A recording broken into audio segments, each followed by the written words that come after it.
오늘 국무회의는 내년도 예산안과 중기재정계획 국회 제출을 앞두고 정부안을 확정하기 위해 소집했습니다. 결국 일본의 백색 국가 제외 조치가 시행됐습니다. 일본 정부의 태도가 매우 유감스럽지만 우리는 이 상황을 능히 헤쳐나갈 수 있습니다. 정부는 그동안 다각도에서 대비책을 준비해 왔습니다. 우리 경제와 기업의 피해가 최소화되도록 준비한 대책을 빈틈없이 시행해 나가겠습니다. 근본적으로는 제조업 등 산업 경쟁력을 강화하여 우리 경제를 한 단계 도약시키는 기회로 삼을 것이며, 일본의 부당한 경제 보복에 대응하는 조치도 주권국가로서 당당하게 실행해 나가겠습니다. 일본은 정직해야 합니다. 일본은 경제 보복의 이유조차도 정직하게 밝히지 않고 있습니다. 근거 없이 수시로 말을 바꾸며 경제 보복을 합리화하려고 하고 있습니다. 일본 정부가 어떤 이유로 변명하든 과거사 문제를 경제 문제와 연계시킨 것이 분명한데도 대단히 솔직하지 못한 태도라 하지 않을 수 없습니다. 과거사 문제를 대하는 태도 또한 정직하지 못합니다. 한국뿐 아니라 아시아 여러 나라에 불행한 과거 역사가 있었고 그 가해자가 일본이라는 것은 움직일 수 없는 역사적 사실입니다. 과거의 잘못을 인정도 반성도 하지 않고 역사를 왜곡하는 일본 정부의 태도가 피해자들의 상처와 아픔을 덧내고 있습니다. 일본 제국주의 침략의 첫 희생이 되었던 독도를 자신의 영토라고 하는 터무니없는 주장도 변함이 없습니다. 일본은 과거를 직시하는 것에서부터 출발하여 세계와 협력하고 미래로 나아가야 합니다. 과거를 기억하고 성찰하는 것은 결코 부끄러운 일이 아닙니다. 모든 나라가 부끄러운 역사를 가지고 있습니다. 한국도 외세에 의해서뿐만 아니라 스스로 부끄러운 역사가 있습니다. 그러나 과거를 기억하고 성찰할 때 우리는 거듭날 수 있습니다. 과거를 기억하고 성찰한다는 것은 끝이 없는 일입니다.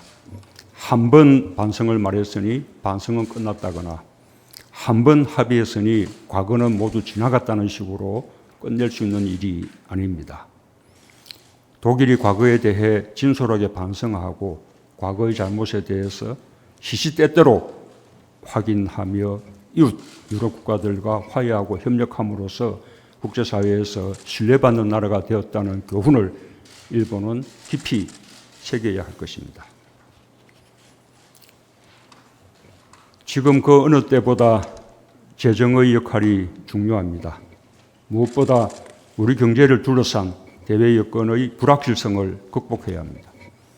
예상보다 빠르게 진행되고 있는 세계 경기 화강과 미중 무역 갈등, 여기에 더해진 일본의 경제 보복이 우리 경제의 불확실성을 키우고 있습니다. 수출 의존도가 매우 높은 우리나라가 대외 충격을 흡수하기 위해서는 혁신 성장에 박차를 가하고 선도형 경제로 체질을 전환하는 것이 시급합니다. 이를 위해 재정이 가감하고 적극적인 역할을 해야 합니다. 초석을 놓기 시작한 포용국가의 기반을 더욱 단단히 다지는 것도 중단할 수 없는 과제입니다. 경제가 어려우실 때 재정 지출을 늘려 취약계층을 보호하고 저소득 국민의 소득을 늘리는 것은 재정 본연의 기능입니다. 지난 2년간 정부의 재정 투자는 많은 긍정적 변화를 이끌었습니다. 4차 산업혁명의 핵심 인프라인 데이터, 네트워크, AI 지원 예산의 확대가 글로벌 5G 시장의 선점으로 이어지고 창업 지원 예산이 역대 최고 수준의 벤처 투자 활성화와 유니콘 기업의 증가로 이어졌습니다. 일자리 예산 증가가 취약계층의 고용 상황 악화를 방지하는 버팀목이 되었고 구직 활동을 하는 청년들에게 실질적인 도움이 되었습니다. 즉시의 재정 투자가 성장의 기회를 살리고 함께 잘 사는 지속 가능한 미래를 만들기 위한 중요한 수단이라는 것을 확인해 주는 결과입니다. 이러한 성과를 더욱 확산시켜 나가야 할 것입니다. 정부는 우리가 당면한 대내외적 상황과 재정 여건까지를 종합적으로 고려하여 확장적으로 내년도 예산을 편성했습니다. IMF와 OECD 등 국제기구에서는 우리에게 계속해서 확장 재정을 권고하고 있습니다. 국가 채무 비율이 평균 110%가 넘는 OECD 나라들에 비해 국가 채무 비율이 크게 양호한 우리나라는 그럴 만한 여력이 충분히 있습니다. 이번에 정부가 편성한 예산은 아무도 흔들 수 없는 강한 경제, 강한 나라로 가는 발판을 만드는 데 특별히 주안점을 두었습니다. 미래 먹거리가 될 신산업 육성 예산과 미래 성장 동력 중심으로 국가 R&D 예산을 대폭 확대하는 등 혁신 성장의 속도를 높이는 재정 투자에 역점을 두었습니다.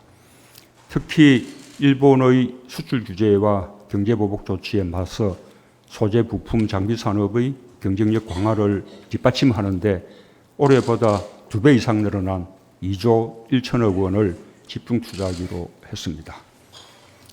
경제 활력을 되살리기 위한 지원도 대폭 확대했습니다. 수출 지원, 무역 금융과 투자 활성화 정책 자금을 통해 기업의 노력에 힘을 보태고 제조업 등 주력 산업의 경쟁력을 강화하는 예산도 대폭 늘렸습니다. 지역 경제가 살아야 국가 경제 전체에 활력이 생깁니다. 지역 경제 활력을 위한 생활 SOC 예산과 함께 내년부터 33개 국가 균형 발전 프로젝트가 전면적으로 착수될 수 있도록 예산을 반영했고, 규제 자유 특구로 지정된 지역에 대해서도 맞춤형으로 지원 예산을 담았습니다. 강한 나라의 기반인 자주 국방 역량과 외교 역량 강화를 뒷받침하기 위한 예산도 늘렸습니다. 국방 예산은 올해 대비 7.6%가 늘어나 사상 최초로 50조 원이 넘게 책정되었습니다. 무기체계의 국산화, 과학화를 최우선의 목표로 차세대 국산 잠수함 건조 등을 통해 전력을 보강하고 국방 분야 R&D를 대폭 확대해 핵심 기술을 확보할 것입니다. 방산이 민간 경제에 도움이 되도록 하는데 역점을 두겠습니다. 4대 강국과 신북, 남방, 신북방 등 전략 지역을 중심으로 공공외교와 정부개발 원조, ODA의 규모도 확대했습니다. 국제사회와의 협력을 강화하고 우리 국민과 기업의 해외 진출을 뒷받침하는 예산으로 앞으로도 계속 더 늘려나갈 계획입니다. 국민 생활과 직결되는 예산에도 공을 들였습니다. 사회안전망과 고용안전망의 사각지대를 최대한 줄이기 위해 기초생활보장제도 부양 의무자 기준 추가 완화와 국민 취업 지원제도 시행 예산을 반영했습니다. 고교 무상교육도 확대했습니다. 어르신과 청년, 영세 자영업자들에 대한 지원도 확대합니다. 노인 일자리를 실 14만 개로 늘리고 기초연금을 30만 원으로 인상했습니다. 청년 주거 지원을 강화하고 추가 고용장려금과 청년 내일 체험공제 수혜 대상을 대폭 늘려 일자리 지원을 확대하겠습니다. 영세 자영업자와 소상공인을 위한 융자 지원을 확대하고 골목 상권 활성화를 위해 지역사랑 상품권과 온누리 상품권 발행 규모를 확대했습니다. 국민 안전 예산도 대폭 늘렸습니다. 미세먼지 저감을 위한 예산을 2배 이상 늘렸고 붉은 수돗물 문제 해소를 위해 스마트 상수도 관리 시스템을 도입했습니다. 재정은 국가 정책을 실현하는 수단이고 예산안에는 우리 사회가 가야 할 방향과 목표가 담겨 있습니다. 일본의 경제 보복 와중에 강한 경제, 강한 나라로 가기 위한 정부의 특별한 의지를 담아 예산안을 편성한 만큼 앞으로의 과정이 중요합니다. 사실 일본의 경제 보복이 아니더라도 우리 경제가 가야 할 방향이었습니다. 일본의 경제 보복이 그 방향을 더욱 선명하게 보여주었을 뿐입니다. 내년도 예산안에 대한 폭넓은 국민적 공감대를 형성하고 앞으로 있을 국회의 예산 심사가 국민의 눈높이에서 원만하게 이루어지도록 국회의 이해와 협조를 구하는 데 최선을 다해 주시기 바랍니다. 감사합니다.